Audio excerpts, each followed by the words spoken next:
Sistem Super Devouring. Bab 621 Pengkhianat. Bagaimana dia bisa sekuat itu? Lari. Melihat rekannya tewas secara tragis dalam sekejap, tetua berpakaian hitam itu berbalik dan pergi dengan tergesa-gesa. Jangan pernah berpikir untuk pergi. Geng Lei langsung menebas energi pedang yang menyala-nyala.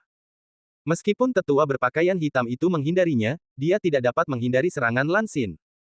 Mendesis. Kepala tetua berpakaian hitam itu langsung terlempar ke atas. Mati. Namun, Ye Xuan tidak peduli dengan hidup atau matinya.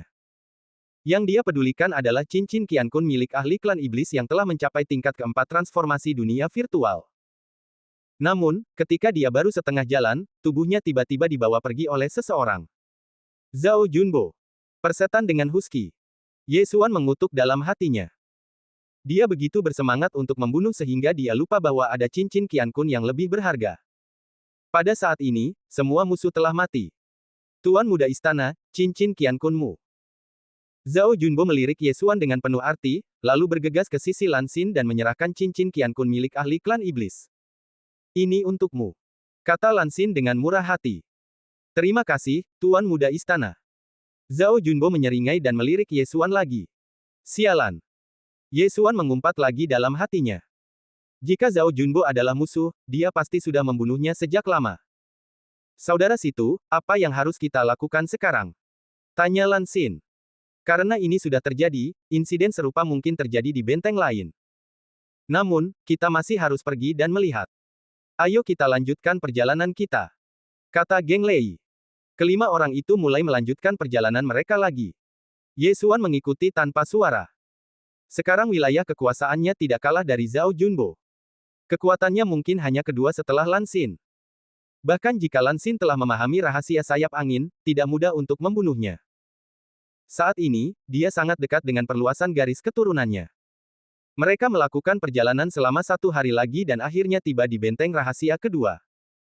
Benteng ini berada di tebing, dan ada formasi di pintu masuk gua. Jika Geng Lei tidak menuliskan peta benteng, dia tidak akan dapat menemukannya. Siapa? Tepat saat kelima orang itu memasuki gua, terdengar suara gemuruh dari dalam. Geng Lei sangat mengenal suara ini. Kakek. Geng Lei berteriak kaget. Dia tahu bahwa kakeknya berada di gurun besar, tetapi dia tidak menyangka bahwa dia berada di pangkalan ini. Tak lama kemudian, 3 orang keluar dari gua, salah satunya adalah kakek Geng Lei, Geng Feng. Geng Lei, bagaimana mungkin kamu? Tuan muda istana. Setelah Geng Feng keluar, dia benar-benar tercengang. Kakek, kami adalah tim gurun besar, dan kami datang untuk melihat apakah pangkalan itu aman. Geng Lei menjawab. Untungnya, semuanya normal di sini. Geng Feng mengangguk dan berkata, temui tuan muda istana. Kakek Geng, apakah ada yang tidak biasa di sini? Seorang pengkhianat muncul di pangkalan No. 1 dan pangkalan itu telah dihancurkan. Tatapan mata Lan Xin tiba-tiba tertuju pada 2 tetua di belakang Geng Feng. Kualifikasi lama tidak berarti tidak bersalah. Umumnya, tetua yang tidak memiliki keluarga di Istana Raja Perang mudah diculik oleh para iblis. Kami bertiga telah tinggal di sini sepanjang waktu. Kami pergi bersama-sama dan tidak pernah sendirian. Geng Feng tahu bahwa Lan Xin mencurigakan, jadi dia buru-buru menjelaskan. Namun, ini masih belum membuktikan apapun. Bagaimanapun, Ye Xuan telah melihat suku iblis yang telah mengintai selama lebih dari 10 tahun. Selain itu, bahkan jika mereka pergi bersama-sama, mustahil untuk mengawasi 2 orang lainnya sepanjang waktu. Jika mereka tidak berhati-hati, pengkhianat itu dapat meninggalkan pesan kepada suku iblis. Pada saat ini, Lan Xin tiba-tiba menatap seorang lelaki tua berpakaian merah di belakang Geng Feng dan berkata, "Tetua, mengapa wajahmu berkedut?" Semua orang memusatkan perhatian mereka padanya. Memang, ketika Geng Feng baru saja berbicara, wajah tetua berpakaian merah berkedut, dan Ye Xuan juga melihatnya. Ada sesuatu yang mencurigakan. Aku. Mata tetua berpakaian merah itu tiba-tiba membelalak, dan dia langsung menyerang Geng Feng di depannya. Bang! Geng Feng juga seorang tetua tua. Meskipun wilayah kekuasaannya tidak tinggi, dia masih memiliki reaksi ini. Bahkan jika dia tidak menyadarinya, karena Lan Xin mengingatkannya, bagaimana mungkin dia tidak siap. Oleh karena itu, tetua berpakaian merah itu langsung dipukul mundur dan menghantam dinding batu dengan keras. Tetua Du, kamu. Geng Feng bertanya dengan ngeri. Tetua berjubah merah itu memuntahkan seteguk darah. Dia tidak membuang kata-kata dan berteriak keras. Saat berikutnya, dia mulai berubah. Setengah iblis. Dia sebenarnya setengah iblis. Tidak mungkin, kita semua pernah meminum pil transformasi sebelumnya. Geng Feng tidak bisa mempercayainya. Semua orang menyaksikan tetua berjubah merah itu berubah menjadi makhluk setengah manusia, setengah naga. Apakah kamu idiot? Tentu saja aku berubah setelah meminum pil transformasi. Karena sudah terungkap, kalian semua, pergilah ke neraka. Tetua berjubah merah berteriak dan bergegas mendekat. Gua ini tidak besar, hanya 3 orang yang bisa berjalan berdampingan. Jika mereka bertarung, mereka tidak akan bisa bermain sama sekali. Selain itu, setengah iblis itu memiliki fisik yang kuat. Jika mereka bertarung di sini, jelas bahwa lawan memiliki keuntungan. Oleh karena itu, Ye Xuan dan 5 lainnya dengan cepat mundur. Geng Feng dan tetua lainnya melawan dan mundur pada saat yang sama. Tetapi pada saat ini, tetua di sebelah Geng Feng tiba-tiba bergerak. Apa? Mata Geng Feng membelalak dan dia langsung terlempar oleh telapak tangan. Untungnya, dia bereaksi dengan cepat dan berdiri di posisi, jadi telapak tangan ini langsung menjatuhkannya keluar dari gua. Jika dia terbentur dinding, dia mungkin akan mati. Kakek! Teriak Geng Lei. Aku baik-baik saja. Wajah Geng Feng muram.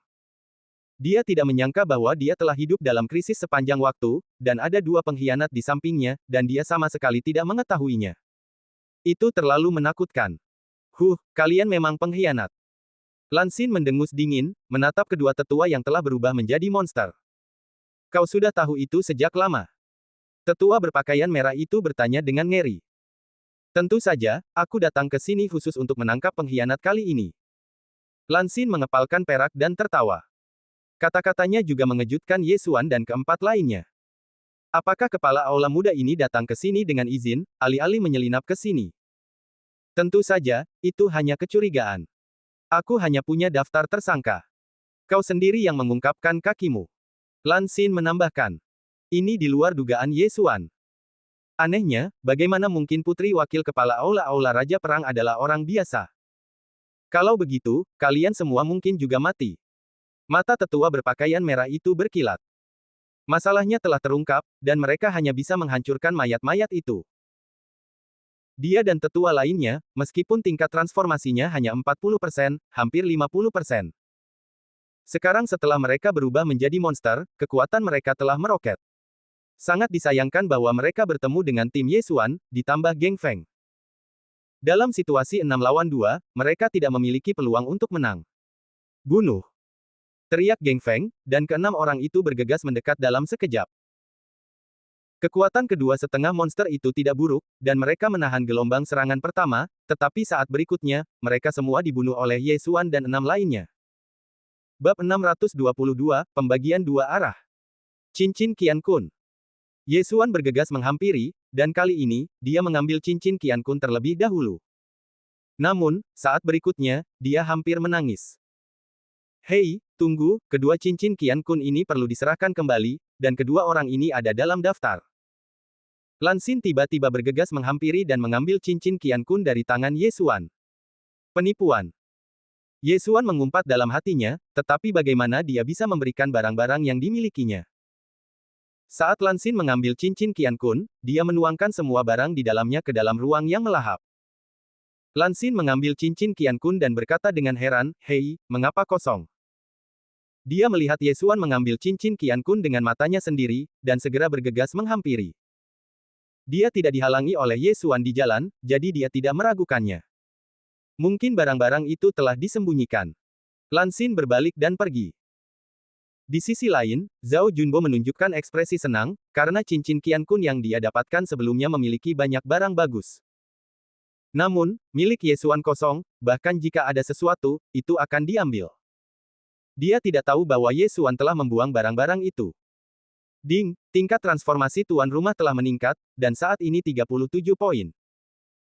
Sementara tidak ada seorang pun di sekitar, Ye Xuan dengan cepat meningkatkan wilayahnya dan kemudian menahan napas. Pada saat ini, dia lebih dekat untuk menukar perluasan garis keturunan. Kakek Geng, kamu kembali dulu. Ayahku berkata untuk membatalkan semua pangkalan dan ada tugas baru. Lan Xin berkata kepada Geng Feng. Ini. Geng Feng melirik Geng Lei, dan setelah berpikir bahwa kekuatan cucunya telah menyusulnya, dia mengangguk tanpa suara, kalau begitu kamu harus berhati-hati, Tuan Muda.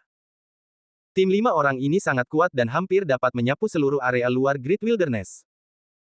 Dan tidak banyak tetua di setiap pangkalan, hanya 2 atau 3 orang, jadi Geng Feng masih relatif lega.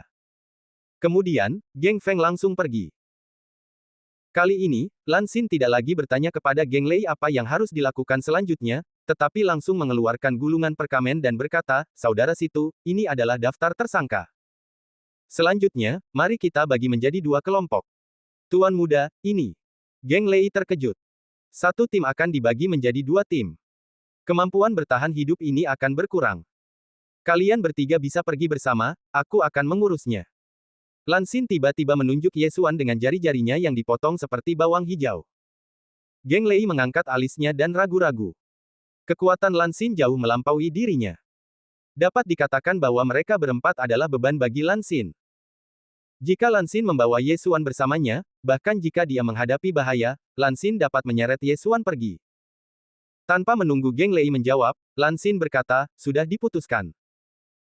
Saudara Situ, kamu pergi ke benteng ketiga, keempat, kelima dan keenam, dan dia dan aku akan pergi ke sisanya." Tepatnya ada 10 benteng di area luar Great Wilderness dari Working Hall, dengan total lebih dari 30 tetua. Lebih dari 30 tetua mungkin tampak banyak, tetapi ada ratusan tetua aula utama di Working Hall, jadi ini bukan apa-apa. "Pah!" kata Lan Xin, dan menepuk bahu Ye Xuan, lalu menyeretnya dengan paksa. Sialan, gadis ini begitu tegas dan teguh, dan dia benar-benar mengira aku lambat. Ye Xuan mengutuk dalam hatinya. Segera, punggung keduanya menghilang dari pandangan Geng Lei dan 2 lainnya. Zhao Junbo juga menunjukkan ekspresi iri dan cemburu. Lan Xin adalah putri dari wakil kepala aula, dan dia belum menikah. Jika dia bisa berhubungan dengannya, dia mungkin akan menggantikan posisi wakil kepala aula di masa depan. Itu tidak ada duanya dan di atas 10.000 orang. Titik. Ye Xuan, Dewa Pedang Abadi adalah ayahmu, kan? Setelah berpisah dari Geng Lei dan 2 lainnya, Lan Xin juga melepaskan Ye Xuan dan bertanya. "Ya, apakah kau pernah melihatnya?" Ye Xuan mengangguk. Reaksi Lan Xin sebelumnya sudah terungkap, tetapi dia tetap bertanya. "Aku pernah melihatnya saat aku masih kecil. Dia terlihat sangat mirip denganmu, kalau tidak aku tidak akan mengenalimu." Lan Xin mengangguk dan berkata, "Ngomong-ngomong, ayahmu adalah idolaku. Dia telah menyerang Istana Dewa Pedang selama bertahun-tahun, tetapi dia dihalangi oleh pamanmu. Saudara laki-laki ibumu. Memang, Ye Xuan adalah orang yang sangat gigih." Ketika Ye Xuan berusia beberapa tahun, Ye Chong pergi. Sudah lebih dari 10 tahun sejak itu. Dia telah menyerang Istana Dewa Pedang dan telah dipukuli sampai mati. Sayang sekali Istana Dewa Pedang tidak dapat diputuskan oleh satu orang. Lan Xin menggelengkan kepalanya. Sebenarnya, yang paling diinginkan Ye Xuan sekarang adalah bertemu Ye Chong dan memberinya benih garis keturunan Dewa Pedang. Garis keturunan Dewa Pedang dapat meningkatkan kekuatan dan persepsi keterampilan pedang hingga 50%. Jika Ye Chong bisa mendapatkannya, dia mungkin bisa menembus level terakhir Menara Dewa Pedang. Namun, Ye Xuan masih jauh dari Istana Dewa Pedang, dan dia hanya berada di alam Dewa Kekosongan. Ayahnya, Ye Chong, adalah Raja Alam Dewa Kekosongan, dan dia juga Raja Puncak, hanya selangkah lagi dari Kaisar Alam Dewa Kekosongan. Setelah beberapa detik hening, Ye Xuan berhenti mencari masalah dan bertanya, "Kemana kita akan pergi sekarang?" Untuk menangkap pengkhianat itu, mari kita lewati 4 benteng terlebih dahulu. Lan Xin menjawab. Sebenarnya, dia punya rencana sendiri, yaitu memasuki lingkaran dalam alam gurun besar setelah menyelesaikan tugas. Di sana, akan ada binatang Dewa Kekosongan dan iblis tingkat tinggi di alam Dewa Kekosongan. Sekarang karena Ye Xuan memiliki lebih sedikit pesaing, perolehannya akan sangat meningkat. Keduanya terbang sebentar, dan kemudian Lan Xin merasa bahwa kecepatan Ye Xuan terlalu lambat, jadi dia membawanya terbang. Rahasia sayap angin begitu cepat sehingga hampir meledak. Mereka hanya butuh 2 hari untuk melintasi beberapa benteng dan sampai di benteng ke-6. Tetua Wang di benteng ke-6 dicurigai. "Kau memiliki pelindung nadi tingkat ke-8. Kau akan naik nanti. Jika tidak benar, aku akan segera membantumu." Lan Xin menatap Ye Xuan dengan senyum main-main. Persetan. Kelopak mata Ye Xuan berputar. Dia benar-benar bertindak sebagai perisai daging dan menarik kebencian. Namun, kekuatan para tetua yang ditempatkan di area luar Great Wilderness berada di bawah 50% dari transformasi Void, yang bukan ancaman besar baginya. Kita di sini. Lan Xin melihat ke sebuah gua tersembunyi di bawah dan berkata, lupakan saja, saat kita bertemu tetua Wang nanti, kita akan langsung menyerangnya. Apakah ini tidak apa-apa? Ye Xuan mengangkat alisnya. Jika dia benar-benar pengkhianat, dia pasti akan berbalik melawanmu. Jika tidak, aku akan meminta maaf. Lan Xin tampak tenang. Ye Xuan yakin, tetapi ini memang ide yang bagus. Dalam menghadapi kematian, jika benar-benar ada sesuatu yang mencurigakan, itu pasti akan terungkap. Lalu, mereka berdua terjatuh dan berjalan memasuki gua tempat formasi itu didirikan. Dua orang di dalam bergegas keluar segera setelah mendengar suara itu. Tuan Muda Istana. Kedua tetua itu mengenal Lan Xin dan sangat terkejut dengan kedatangannya. Penatua Wang, kau mengkhianati istana perangku dan berkolusi dengan klan iblis. Ayahku mengirimku ke sini hari ini untuk membawa kembali tubuhmu. Pergi. Setelah Lan Xin selesai berbicara, sesosok tubuh melewatinya. Itu adalah Ye Xuan. Namun, Ye Xuan menyimpan kekuatannya untuk memberi waktu bagi Penatua Wang untuk bereaksi. Bab 623 Garis Keturunan Kembar. Apa? Wajah tetua Wang berubah, dan dia dengan cepat menangkis pedang itu. Dia menemukan bahwa kekuatan Ye Xuan tidak lebih lemah darinya. Demonisasi. Tetua Wang tidak peduli tentang apapun. Meskipun dia tidak mengerti di mana dia terekspos, dia tidak bisa menyembunyikannya lagi karena ada krisis. Bagaimanapun, dia sudah merasakan niat membunuh Ye Xuan. Setelah melihat demonisasi tetua Wang, niat membunuh Ye Xuan terungkap di matanya. Runtuhnya besar tebasan pembunuh surga. Denyut bumi tingkat 8. Cahaya dingin menyala. Tetua Wang juga menebaskan pedang untuk melawan, tetapi ki sejatinya adalah atribut emas, yang baru saja ditahan oleh Ye Xuan. Bang! Bang! Bang! 8 suara teredam menyebar berturut-turut, dan energi pedang tetua Wang runtuh seketika. Kemudian, serangan Ye Xuan menyapu tubuhnya. Desis. Tetua Wang langsung terpotong menjadi dua oleh pedang ini, tanpa jejak terseret, dan langsung jatuh ke tanah. Mati. Ini. Melihat pria yang telah bersamanya selama beberapa bulan mati, tetua lainnya ketakutan setengah mati, karena dia telah bersama setengah iblis begitu lama. Jika Lan Xin dan Ye Xuan tidak datang, dia tidak tahu bagaimana dia akan mati di tangan pihak lain. Setelah Ye Xuan menyingkirkan cincin Qian Kun, Lan Xin mengeluarkan pil transformasi dan melemparkannya. Meskipun tetua ini tidak ada dalam daftar tersangka, dia harus diperiksa lagi. Kelompok tetua yang datang untuk menjaga gurun besar ini telah meminum pil transformasi sekali sebelumnya, tetapi mereka tetap menjadi setengah iblis. Mereka pasti telah berubah setelah masuk. Tetua itu meminum pil transformasi dan menelannya di tempat. Setelah beberapa detik, tidak ada reaksi. Ayahku telah menarik semua pangkalan gurun besar. Tetua, silakan kembali. Ada misi baru. Kata Lan Xin. Ya. Tetua itu mengangguk dan kemudian pergi. Ye Xuan sudah mengosongkan cincin Qian Kun. Barang-barang di cincin Qian Kun diambil olehmu, kan? Pada saat ini, Lan Xin tiba-tiba berkata. Apa? Tubuh Ye Xuan bergetar. Bagaimana gadis ini bisa tahu rahasianya? Terserah padamu apakah kamu mengakuinya atau tidak. Putra Dewa Pedang Abadi secara alami tidak biasa.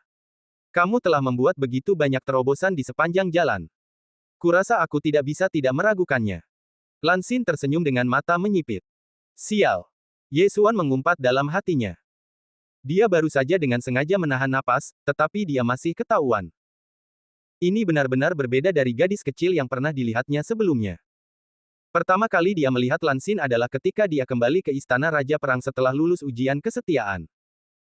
Saat itu, Lan Xin masih menjabat tangan Lan Yao dan bersikap genit. Tampaknya orang-orang di dunia ini tidak bisa diremehkan. Jangan memandang pihak lain sebagai orang yang naif, pihak lain memang begitu. Karena sudah terlihat, Ye Xuan tidak akan menyembunyikannya, tetapi dia tidak akan mengakuinya secara langsung, tetapi langsung menelan harta surga dan bumi. Ding, tingkat transformasi tuan rumah telah meningkat, saat ini 40 poin. 40 poin berarti 40%. Sekarang, Ye Xuan akhirnya mengumpulkan kristal yang dapat ditelan di kolom perluasan garis keturunan. Ding, pertukaran darah kembar berhasil, apakah kamu ingin menyatu? Ya. Ye Xuan menjawab langsung dalam benaknya. Menyatukan. Ketika dia mendengar nada perintah ini, sebuah daftar muncul di benak Ye Xuan. Daftar afinitas atribut. Namun, jumlah atribut ini agak salah. 6 atribut. Mata Ye Xuan berbinar. Atribut bumi secara alami adalah yang tertinggi, dan telah mencapai level legendaris. Afinitas atribut kedua adalah atribut emas. Bumi dan emas adalah kombinasi yang bagus. Sekarang dia memiliki denyut bumi. Jika dia menambahkan pertahanan emas, maka dia akan menjadi kecoa yang tidak bisa dihancurkan. Selain itu, efek sentuhan Midas juga sangat bagus. Namun, ketika Ye Xuan fokus pada afinitas atribut ketiga, tubuhnya bergetar hebat. Atribut ini telah melampaui 5 elemen. Atribut angin. Ye Xuan mengangkat alisnya. Dia benar-benar memiliki atribut khusus. Setiap orang dilahirkan dengan 5 elemen, tetapi tidak semua orang memiliki atribut angin, es, dan api. Dia tidak menyangka bahwa dia benar-benar memiliki atribut khusus. Ding, silakan pilih atribut dan padatkan jiwa virtual yang sesuai. Setelah dipilih, itu tidak dapat diubah. Sistem meminta. Sebenarnya, Ye Xuan telah memikirkan banyak kombinasi. Tanah ditambah air, rahasia kekuatan ganda, yang membuat serangannya sangat cepat, dan bahkan memiliki pengekangan air. Saat menghadapi atribut api, dia juga dapat menggunakan ki sejati atribut air untuk menahannya. Atribut api juga sangat kuat. Garis keturunan pohon kehidupannya yang dikombinasikan dengan api yang menyala-nyala akan menjadi pembunuh besar. Klon api juga sangat kuat dan dapat memadatkan klon api dan bertarung seperti 8 raksasa gurun. Namun, kelahiran kembali dari api memang bertabrakan dengan pohon kehidupan, dan keduanya memiliki efek pemulihan yang cepat. Ye Xuan tidak terlalu menyukai atribut kayu, karena atribut itu juga bertabrakan dengan garis keturunan pohon kehidupan. Namun, ketika Ye Xuan melihat atribut angin, dia langsung melupakan 4 atribut lainnya, dan kemudian memilih atribut angin tanpa ragu-ragu. Ding, jiwa virtual atribut angin berhasil dipadatkan.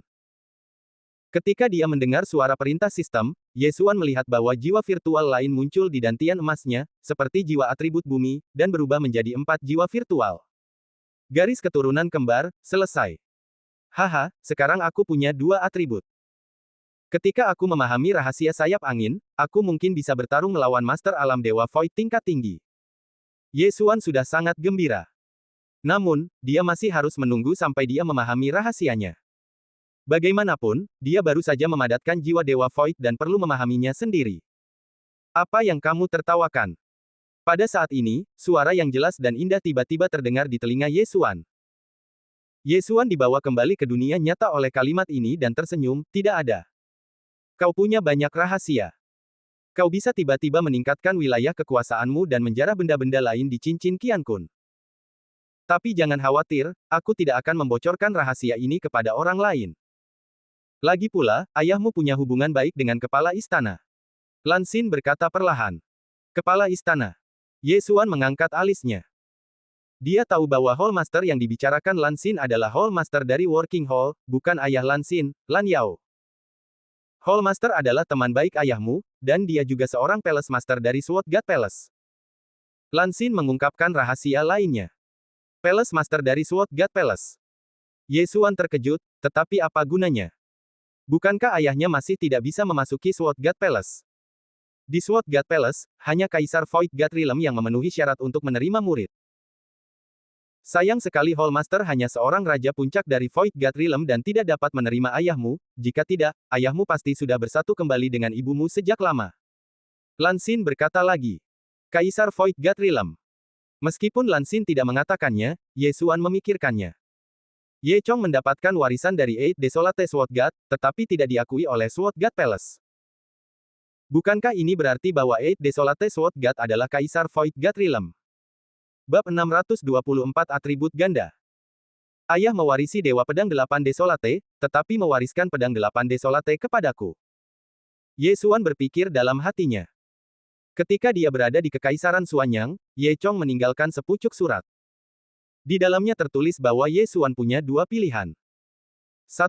Tinggal di Kekaisaran Xuanyang dan menjalani kehidupan sebagai orang biasa. Yang kedua adalah menjadi lebih kuat dan kemudian datang kepadanya. Sebenarnya, Ye Chong sangat berharap Ye Xuan akan memilih yang kedua, jika tidak, mengapa dia meninggalkan Pedang 8 Desolate kepada Lin Wenyu dan memberikannya kepadanya ketika Lin Wenyu melihat Ye Xuan. Ayah, jangan khawatir, aku tidak akan pernah mengecewakanmu, aku akan mempertemukanmu kembali dengan ibumu. Ye Xuan bersumpah dalam hatinya.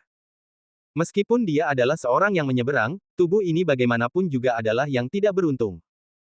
Dia memiliki darah dan dia harus mengambil tanggung jawab ini. Sekarang, dia sudah memiliki darah kembar, satu atribut lebih banyak daripada yang lain. Jika dia dapat memahami misteri atribut angin, maka kekuatannya akan sangat meningkat. Jika dia mendapatkan buah kembar lainnya, maka dia dapat memadatkan avatar yang persis sama dengan aslinya. Satu tubuh asli dan satu klon, jika mereka tiba-tiba muncul, mereka pasti akan mengejutkan lawan. Ngomong-ngomong, Tuan Muda Istana, bisakah kamu memberiku beberapa seni bela diri? Ye Xuan tiba-tiba bertanya saat ini. Kamu ingin seni bela diri dewa virtual tingkat menengah? Aku tidak memilikinya. Tidak banyak dari mereka, dan mudah tersesat jika kamu mempelajarinya pada tingkat rendah. Lan Xin menjawab. Tidak, aku ingin seni bela diri dewa virtual dengan atribut angin, yang dapat memahami misteri atribut angin. Ye Xuan mengoreksi. Lan Xin bertanya dengan heran, atribut angin. Bukankah kamu atribut bumi? Untuk apa kamu menginginkan benda-benda ini? Mungkinkah temanmu juga memiliki atribut angin? Ini. Ye Xuan berhenti, dan setelah berpikir sejenak, dia tiba-tiba menebas ke samping. Tebasan ini berwarna hijau muda. Apa, atribut kayu? Lan Xin terkejut ketika melihatnya, tetapi dia bereaksi saat berikutnya, tidak, ini atribut angin, kamu sebenarnya memiliki dua atribut. Dia sendiri memiliki atribut angin, jadi dia secara alami sangat akrab dengan atribut ini. Ya, aku memiliki atribut ganda, karena aku pernah memakan sejenis buah sebelumnya, dan kemudian aku mengetahui bahwa itu adalah buah kembar. Ye Xuan langsung berbohong. Buah kembar adalah harta karun yang dipelihara oleh langit dan bumi. Bahkan orang yang terdaftar seperti Kaisar Alam Dewa Kekosongan akan berjuang untuk merebutnya. Namun, itu adalah buah kembar yang belum dimakan. Namun sekarang, Ye Xuan telah memakannya, dan memadatkan jiwa Dewa Kekosongan yang memiliki atribut angin. Bahkan jika Kaisar Alam Dewa Kekosongan datang, tidak ada yang bisa dia lakukan. Kalian sebenarnya memiliki begitu banyak rahasia. Buah kembar, siapapun akan iri. Lan Xin memutar matanya. Dia tidak menyangka bahwa buah kembar legendaris itu akan dimakan oleh Ye Xuan. Aku memiliki dua atribut bumi dan angin, tetapi karena aku tidak memiliki seni bela diri dengan atribut angin sebelumnya, aku tidak memahami misterinya. Ye Xuan menjelaskan.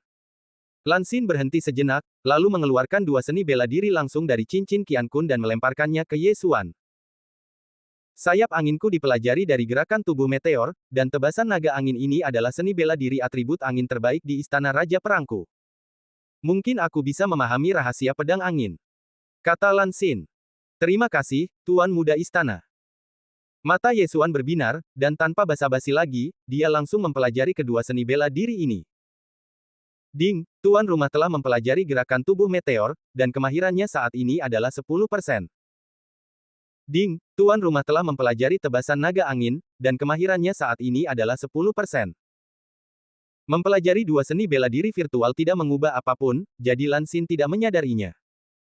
Sekarang setelah aku mengetahui begitu banyak rahasiamu, kau tidak akan membunuhku untuk membungkamku, kan? Lan Xin tiba-tiba menyipitkan matanya dan berkata. Jika aku ingin membunuhmu, aku harus bisa mengejar kecepatanmu. Kata Ye Xuan sambil tersenyum. Meskipun dia telah mencapai tingkat virtualisasi keempat, dia masih belum yakin bisa mengejar Lan Xin. Rahasia sayap angin terlalu asteris. Lan Xin berkata sambil tersenyum, kau memang bijaksana. Ngomong-ngomong, setelah ayahku mendengar bahwa Dewa Pedang Abadi memiliki seorang putra, dia ingin menikahkan aku dan adikku denganmu. Sialan. Ye Xuan terkejut. Mengapa dia selalu menghadapi hal-hal seperti itu? Lan Xin ini mudah dikatakan, tetapi adik perempuan Lan Xin, Lan Yue adalah Raja Alam Dewa Kekosongan. Bagaimana dia bisa mengejutkannya? Selain itu, dia sudah memiliki tunangan. Ngomong-ngomong, apakah kau pernah melihat gadis es dan kaisar api? Ye Xuan tiba-tiba bertanya lagi. Aku pernah bertemu mereka sekali, tetapi mereka berdua mengenakan baju besi, jadi aku tidak melihat wajah mereka. Namun, jika kedua saudara kandung itu bergabung, mereka sudah dapat mengancam adikku. Dikatakan bahwa mereka telah mencapai puncak alam dewa kekosongan, dan mungkin mereka telah menerobos ke Raja Alam Dewa Kekosongan. Lan Xin sangat iri. Ye Xuan terus bertanya, apakah mereka memiliki fisik khusus? Sepertinya begitu. Adikku mengatakan itu Yin. Yin apa? Lan Xin sedikit mengernyit, seolah berpikir. Fisiognomi kembar Yin Yang. Tubuh Ye Xuan bergetar. Ya, sepertinya memang begitu. Mata Lan Xin berbinar, tetapi sesaat kemudian, dia merasa sedikit aneh dan bertanya lagi, bagaimana kamu tahu? Apakah kamu mengenal mereka? Omong kosong, yang satu adalah tunanganku dan yang satunya adalah saudara iparku, bagaimana mungkin aku tidak mengenal mereka? Ye Xuan berkata dalam hatinya. Namun, Lan Xin mengetahui terlalu banyak rahasianya, jadi lebih baik tidak memberitahunya. Tidak, aku baru saja mendengar tentang tubuh ini. Dikatakan bahwa jika kalian berlatih bersama, kecepatannya akan sangat cepat. Ye Xuan menggelengkan kepalanya. Itu benar, ketika kedua orang ini dibawa kembali oleh saudara perempuanku, mereka hanya berada di alam roh, tetapi sekarang mereka telah berada di puncak alam dewa virtual, dan mereka hanya selangkah lagi untuk menerobos ke raja alam dewa virtual. Setelah Lan Xin selesai berbicara, dia menatap Ye Xuan lagi dan berkata, aku tahu rahasiamu, dan aku juga akan memberitahumu sebuah rahasia. Keduanya adalah senjata rahasia Istana Raja Perangku, yang digunakan untuk melawan Jiang Tianjin dari Istana Raja Senjata. Tidak mungkin, siapa yang membuat Jiang Tianjin begitu kuat, hampir menyamai ayahku. Rahasia ini, tidak ada hubungannya denganku. Wajah Ye Xuan menjadi serius. Sekarang, dia bisa yakin bahwa Dewi Es dan Kaisar Api adalah Song Caijing dan Song Juebu. Yang terpenting adalah bahwa keduanya benar-benar dibawa ke gurun besar oleh Lan Yue, yang sangat berbahaya. Kita harus menemukan mereka sesegera mungkin. Ye Xuan berkata dalam hatinya. Namun, yang membuatnya semakin tidak berdaya adalah bahwa dia sebenarnya lebih lemah dari kedua saudara laki-laki dan perempuan itu. Mereka semua dapat memengaruhi Raja Alam Dewa Kekosongan, sementara dia hanya 40% dari transformasi kekosongan. Kesenjangannya terlalu besar. Oke, jangan menunda lebih lama lagi, lanjutkan. Lan Xin pergi tanpa ragu. Masih ada 4 benteng yang belum dikunjungi, jadi keduanya harus bekerja keras. Ye Xuan pernah melirik daftar Lan Xin dan menemukan bahwa ada 10 orang lagi dalam daftar tersebut.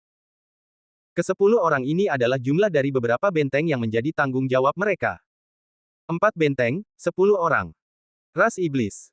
Telah menyusup sangat dalam. Bab 625, lingkaran dalam dari gurun besar. Namun, semakin banyak orang di sana, semakin baik bagi Ye Xuan, karena Lan Xin menutup mata dan memberikan semua barang kepada Ye Xuan. Setelah menghancurkan benteng yang tersisa, Ye Xuan telah menembus hingga 50% transformasi Void. Kekuatannya hampir sama dengan Lan Xin. Tentu saja, Ye Xuan tidak dapat mengetahui kekuatan spesifik Lan Xin.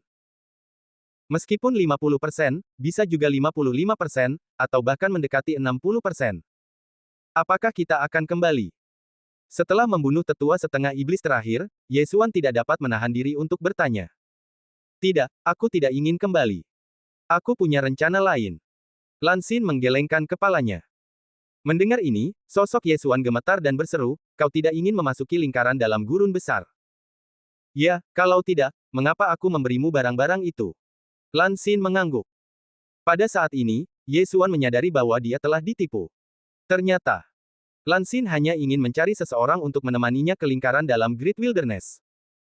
Tidak heran dia menutup mata. Ternyata bukan karena kekayaan dan kekuasaannya dia meremehkannya, tetapi itu sudah direncanakan sebelumnya. Ye Xuan terdiam. Saat ini, dia sudah mencapai level kelima Void Realm. Dengan tambahan berbagai misteri, dia sudah mampu menghadapi Void God Realm level tinggi. Pada saat yang sama, setelah beberapa hari berlatih, Meteor Body skill-nya telah mencapai 70% dari skill, dan Wind Dragon Slash telah mencapai 90% dari skill, dengan kekuatan serangan yang bahkan lebih kuat dari Great Collapse Heaven Killing Slash. Meskipun keduanya adalah seni bela diri Void God tingkat rendah, masih ada celah besar di antara mereka. Bagaimana seni bela diri dari aula cabang dapat dibandingkan dengan seni bela diri dari aula utama?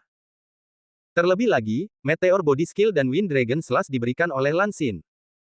Apa yang masih kau ragukan? Ada banyak peluang besar di lingkaran dalam Great Wilderness. Konon buah kembar lahir di sana.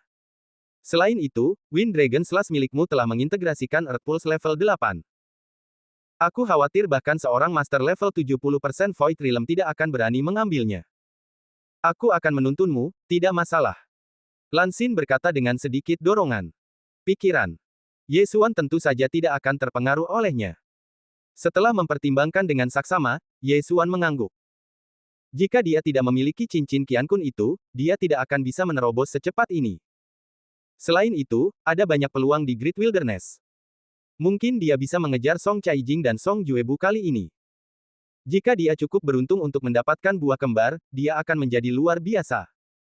Kalau begitu, haruskah kita segera pergi? Lan Xin menatap Ye Xuan dan berkata, "Oke." Ye Xuan mengangguk.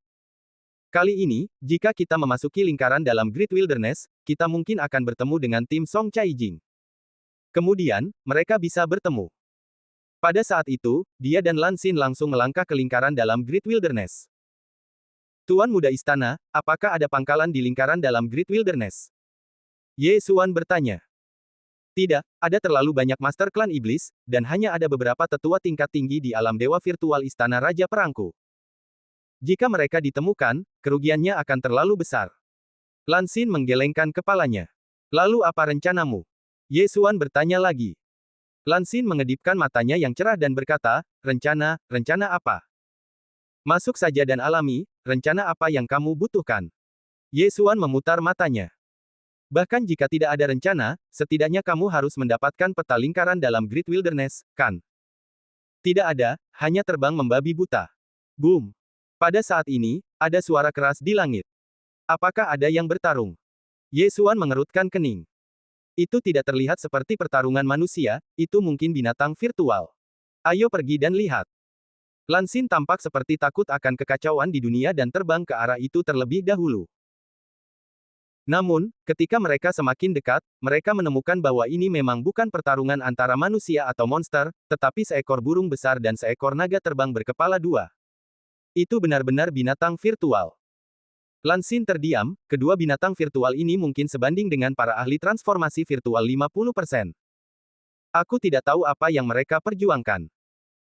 Setelah dia selesai berbicara, dia melihat sekeliling dan mengerti alasan mengapa burung besar dan naga terbang berkepala dua itu bertarung.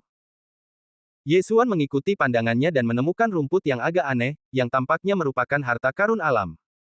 Itu tampaknya adalah rumput transformasi. Jika binatang virtual memakannya, ia dapat berubah menjadi manusia. Lan Xin menjelaskan. Rumput transformasi. Ini bukan pertama kalinya Ye Xuan mendengar kata ini. Ketika dia berada di istana bawah tanah laut dalam, para leluhur klan naga laut memakan benda ini dan berubah menjadi manusia. Bukankah para monster itu memiliki kutukan? Mengapa mereka bertarung untuk menjadi monster? Ye Xuan bertanya dengan rasa ingin tahu. Yah, monster-monster itu memang punya kutukan. Setelah berubah menjadi manusia, jika ingin kembali ke wujud asli, mereka harus membayar harga yang mahal. Selain itu, kecepatan mereka menurun drastis selama transformasi, dan mereka mudah dibunuh oleh orang lain. Oleh karena itu, monster-monster ini menyerbu dan mencoba mencari hati kaisar untuk menyelesaikan kutukan itu. Lan Xin mengangguk. Hati kaisar adalah hati monster-monster di level kaisar alam dewa virtual. Ye Xuan terkejut. Lan Xin berkata tanpa daya, ini hanya legenda seperti buah kembar. Bagaimana bisa ada begitu banyak kaisar alam dewa void? Ras iblis Great Wilderness sangat ambisius. Untungnya, ada istana Dewa Pedang untuk menghalangi ras iblis level Raja Alam Dewa Void meninggalkan Great Wilderness, jika tidak, benua timur akan kacau balau. Apakah ada Kaisar Alam Dewa Void di Great Wilderness? Ye Xuan bertanya lagi. Aku belum pernah mendengarnya. Lan Xin menjawab. Karena ada Kaisar Alam Dewa Void di Istana Dewa Pedang, mengapa mereka tidak membunuhnya saja? Ye Xuan sangat bingung. Gurun besar, tetapi telah mencakup seluruh benua timur, membuat benua timur terisolasi dari dunia, sehingga benua timur terus menurun, dan setiap generasi lebih buruk dari yang sebelumnya. Mereka juga ingin, tetapi menurut legenda, ada seorang master ras iblis di gurun besar yang lebih kuat daripada Kaisar Alam Dewa Kekosongan, jadi master istana dari Istana Dewa Pedang tidak berani masuk dengan gegabah. Lan Xin menjawab. Di luar Alam Dewa Kekosongan, alam apa itu? Ye Xuan membelalakkan matanya. Ayahnya hanyalah Raja Puncak Alam Dewa Kekosongan, bukan Kaisar Alam Dewa Kekosongan. Beberapa master istana di Istana Dewa Pedang hanyalah Kaisar Agung Alam Dewa Kekosongan. Namun, sebenarnya ada seorang master yang telah melampaui Alam Dewa Kekosongan di gurun besar. Jika dia keluar, bahkan Istana Dewa Pedang akan hancur, belum lagi benua timur. Aku juga tidak begitu jelas, itu hanya legenda. Lan Xin menggelengkan kepalanya. Ye Xuan terdiam. Meskipun Istana Dewa Pedang takut pada legenda, semakin kuat kekuatannya, semakin takut pula pada kematian. Pada level mereka, siapa yang mau mengambil risiko memasuki alam liar besar? Oleh karena itu, Istana Dewa Pedang membuat perjanjian dengan klan monster alam liar besar. Selama Raja Alam Dewa Void di klan monster alam liar besar tidak keluar, mereka tidak akan mengambil tindakan. Pada saat ini, pertempuran di depan sudah hampir berakhir. Oh, burung besar itu akan sangat menderita. Naga terbang berkepala dua itu memiliki darah naga terbang, dan masih lebih kuat dari binatang virtual biasa. Lan Xin menatap kedua sosok besar di kejauhan. Ada banyak ras antara langit dan bumi, tetapi ras naga adalah salah satu ras teratas. Sulit bagi burung besar biasa untuk mengalahkan naga kecuali jika ditekan oleh alam. Bip. Burung itu menjerit ke arah langit, lalu tubuhnya yang besar jatuh tak berdaya dari udara. Plop. Burung itu menghantam tanah dengan keras. Ia jatuh dari ketinggian 10.000 meter. Titik. Sekalipun ia masih hidup, ia pasti sudah mati.